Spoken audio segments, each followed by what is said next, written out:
लगातार तेजी से बढ़ती ह्यूमन पॉपुलेशन के सर्वाइवल के लिए नेचुरल रिसोर्सेज का दोहन, नई नई टेक्नोलॉजी का दिन प्रतिदिन होता प्रयोग और इन सारे प्रोसेस से बढ़ता पॉल्यूशन से तेजी से बढ़ता पृथ्वी का एवरेज टेम्परेचर, खत्म होती हमारी नदियां और पिघलते हुए बर्फ और खत्म होते नेचुरल रिसोर्सेज, यह सारी प्रॉब्लम्स आज ह्यूमंस के सामने हैं और आने वाले दूर दूर तक के सालों में इनके बढ़ते जाने की झलक हमें साफ साफ दिखाई पड़ती है।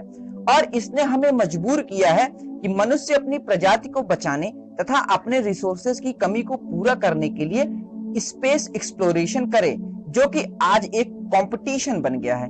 दुनिया भर के देशों में होड़ है कि कौन पहले क्या अचीव करेगा। और इसी तरह 21वीं सदी का पावर हाउस एशिया महाद्वीप की 3 बड़ी पावर्स चाइना, जापान और इंडिया में भी एक रेस है। सो लेट्स फाइंड आउट कि कौन सा देश एक दूसरे से कितना बेहतर है और इन देशों के फ्यूचर प्लान्स क्या क्या हैं। सो वीडियो को अंत तक जरूर देखेगा। और अब देर किस बात की, चलिए वीडियो को शुरू करते हैं। So let's start with China. 142 crore की पॉपुलेशन तथा $14 ट्रिलियन की जीडीपी वाले देश की मुख्य स्पेस एजेंसी है चाइना नेशनल स्पेस एडमिनिस्ट्रेशन।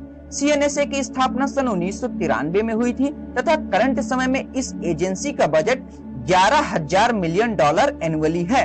अपने फाउंडेशन से आज तक सीएनएसए व चाइना ने कई सारे रिकॉर्ड्स स्पेस साइंस में अपने नाम किए हैं। साल 2003 में चाइना ने अपना खुद का एक ह्यूमन स्पेस फ्लाइट मिशन अंतरिक्ष में भेजा, जिसमें कुल 11 यात्री थे। एशिया में ऐसा कारनामा करने वाला चाइना पहला देश है। साल 2013 में चाइना के चांग 3 मिशन के तहत चाइना ने खुद का ऑर्बिटर तथा लैंडर मून पर भेजा, जहां चाइना के लैंडर की सॉफ्ट लैंडिंग हुई।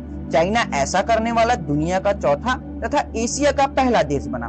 चाइना का चांग 2 मिशन पृथ्वी तथा सूर्य के लैग्रांजियन पॉइंट पर पहुंचने वाला पहला एशियन एक्सोटेरेस्ट्रियल मिशन बना। चाइना के तियांगोंग 1 तथा 2 मिशन में चाइना ने खुद के स्पेस स्टेशन का एक प्रोटोटाइप टेस्ट किया है तथा साल 2022 तक चाइना का खुद का स्पेस स्टेशन अंतरिक्ष में बनाने का प्लान है। Now let us talk about second competitor India.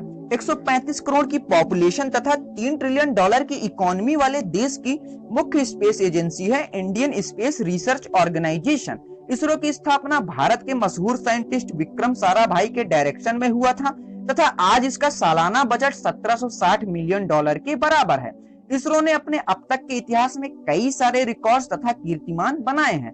साल 2008 में इसरो के चंद्रयान 1 मिशन के तहत ही पूरी दुनिया को पता चला था कि चंद्रमा की सतह पर पानी की उपलब्धता है। साल 2013 में इसरो के मिशन मंगलयान के तहत ही भारत ने सक्सेसफुली अपना ऑर्बिटर मंगल के ऑर्बिट में पहुंचाया तथा मंगल ग्रह की सतह का मुआयना किया।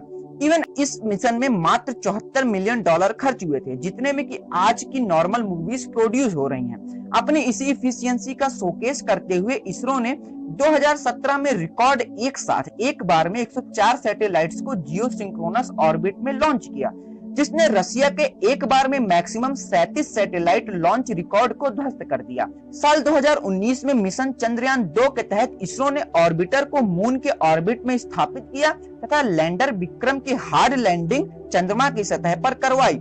साल 2022 तक मिशन गगनयान के तहत भारत खुद के एस्ट्रोनॉट्स को स्पेस में भेजेगा तथा इसरो का प्लान है कि साल 2030 तक भारत का एक खुद का स्पेस स्टेशन अंतरिक्ष में स्टैब्लिश होगा।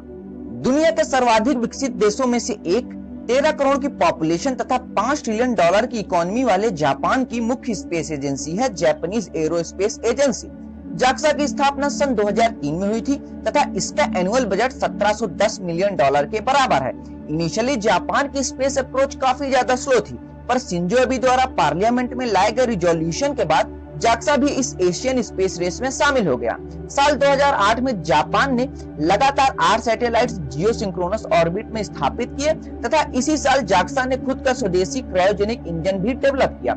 साल 2010 में जापानीज मिशन एक्रोस पहला ऐसा एशियन मिशन बना जो कि एक्स्ट्राटेरेस्ट्रियल मिशन था और अब तक यह कई सारे ग्रह व उपग्रह की कक्षा में दाखिल हो चुका है।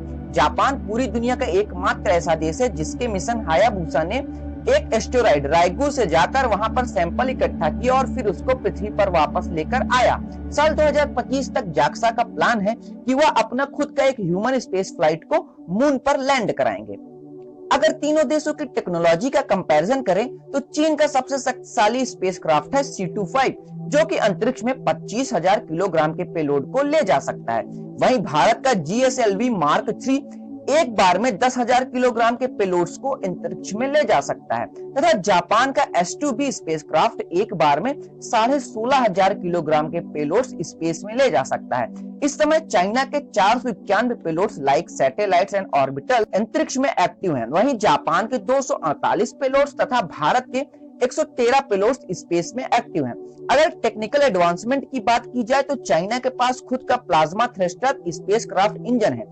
वहीं जापान के 2 spacecraft engine plasma thruster technology पर बेस्ड हैं। हालांकि भारत को अभी तक प्लाज्मा थ्रस्टर इंजन की टेक्नोलॉजी में कोई सफलता नहीं मिली है, पर अगर इमेजिंग क्वालिटी की कंपैरिजन की जाए कि किस स्पेस एजेंसी की इमेजिंग क्वालिटी ज्यादा अच्छी है, तो इसमें इसरो सबसे आगे है और यह पूरी एशिया में सबसे बेस्ट है। अगर फ्यूचर मिशंस की बात करें तो चाइना साल 2023 व 24 में चांग 6 व चांग 7 मिशंस चांद पर भेजेगा, जिसमें चांग 6 चंद्रमा से सैंपल लेकर वापस पृथ्वी पर चलाएगा। वहीं चांग 7 में लैंडर को लूनर सरफेस पर लैंड कराया जाएगा। वहीं इसरो साल 2023 तक वीनस ग्रह पर अपना शुक्रयान 1 भेजेगा, जिसमें ऑर्बिटल व एरोबॉट शामिल होंगे। इसके साथ मिशन मंगलयान 2 के तहत 2025 से 26 के बीच इसरो मंगल ग्रह पर अपना ऑर्बिटर, लैंडर व रोवर तीनों कंपोनेंट भेजेगा। जाक्सा 2024 तथा 25 के बीच मिशन MMX के तहत अपना ऑर्बिटर मंगल ग्रह तथा एक मिशन मंगल ग्रह के उपग्रह फोबोस पर भेजेगा। सो देखा जा सकता है कि कैसे तीनों एशियन जायंट्स इस स्पेस रेस में एक दूसरे से कम्पीट कर रहे हैं तथा भविष्य में आने वाले समय में यह रेस और भी ज्यादा रोमांचक होगी। सो कैसा लगा आपको यह वीडियो, कमेंट बॉक्स में कमेंट करके जरूर बताइए।